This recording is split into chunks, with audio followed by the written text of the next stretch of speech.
All of these F1 crashes are terrifying, but as you go through the video, they'll gradually get scarier. Fires, cars exploding, terrible.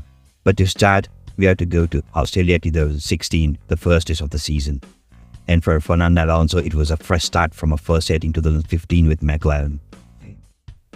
Ban, meanwhile, was making his return to the grid with H and needed to make an impact. But on lap 17, Alonso made the move.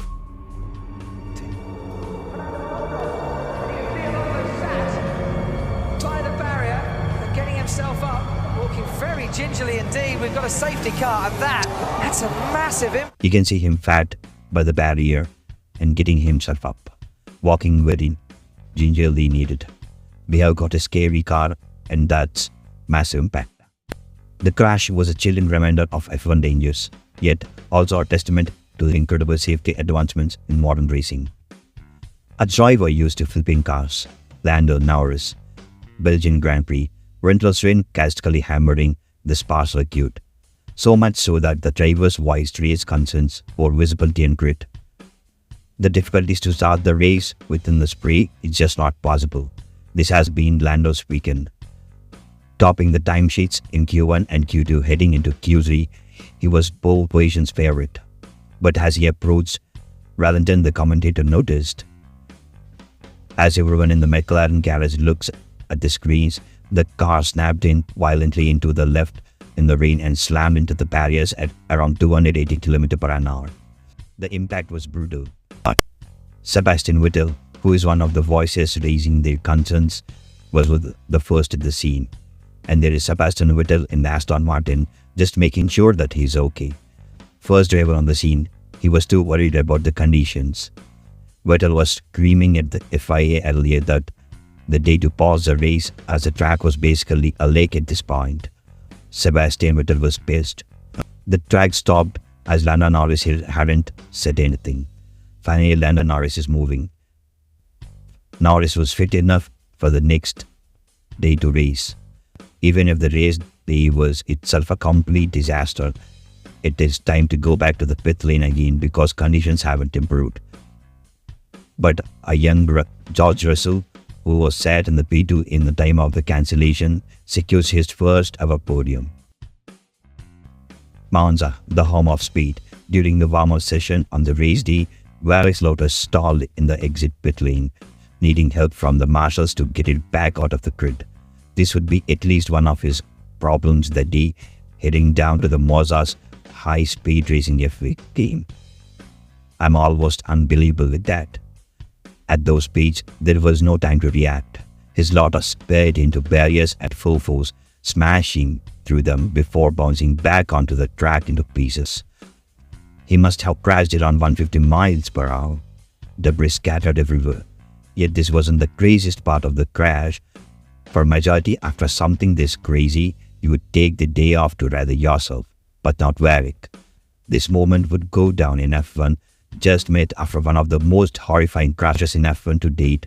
He was back in the Lotus garage. He wasn't done. His first thought being get to the spare car. And incredibly, Varric lined up for the restarted race as if nothing happened. When they said, "Are you ready to go again racing?" he said, "No problem." Derek, Varric, both physically and mentally prepared to do this again. Despite of his heroic comeback, the second race didn't much last longer. The second start saw him to retire in the lap 26 due to the gearbox. The 2021 British Grand Prix, Silverstone. Hamilton was desperate to win his home race to raise the Union Jack for his fans. It's like the most power moment for an athlete can have, especially after losing ground to Verstappen in the title fight.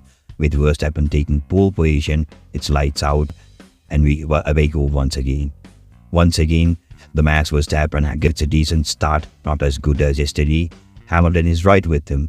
Leclerc is already ahead of Bottas. Verstappen's ahead of Lewis Hamilton going through the second turn. It's the Red Bull, but Hamilton's come back. Only 40 seconds into the race, with neither Hamilton or Verstappen giving up into con, Hamilton's going to try again. This time, on the inside of the touch, is outside of the race, and that's a big crash into Hamilton. Got a strong slipstream and dives down the race.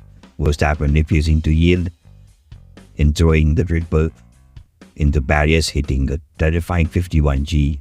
Verstappen was taken to the hospital for precaution's sake, but miraculously left unharmed. Meanwhile, the firestorm between Red Bull and Mercedes, now at an all-time high, was about to get cranked up even further. Yeah, Michael. Red Bull Hamilton was only slapped with the 10-second penalty he had to serve in the pit lane. Coming out in fourth, there goes Lewis Hamilton. This is where tangled up with Max Verstappen, we convert the cars into 15. Hamilton up into second place in the race. Remember what happened in the Cup? Lap 1. Here goes Hamilton on lap 50. Oh, and he tries to get past the clear and gets off the track. Here's gone though. Red Bull was furious, but there was nothing they could do. Lewis came out on the top of his friend's home crowd. Against all the odds, the brick pulled through in a race that will be talked about ages. Felipe Massa in 2009, there was nothing he could do either for probably the freakiest accident in F1 history. Felipe Massa still recovering from the disappointment of narrowly losing the 2008 title result with Ferrari. However, something Perez had already happened before his run in Q2. As Barak went into the turn 3, debris from his rear suspension flew off and landed right on the racing line, bouncing along the asphalt before settling right into the middle of the track. No one saw it, no one knew it. As Massa approached turn 4 nearly at 260 km/h, the loose suspensions bounced directly into his helmet. The impact was immediate and brutal. Massa's head jolted backwards, and if you look at the left, you can see his foot remained planted on both the throttle and the brake, shooting his Ferrari straight off the track. The crash itself was particularly dramatic, but hitting the wall was a limp body. Silence followed. Massa wasn't moving. Ferrari driver Massa Felipe will not race in tomorrow's Grand Prix after being knocked unconscious, major accident in qualifying. Medical terms rushed to the scene, and within minutes Massa was extracted and airlifted to a hospital.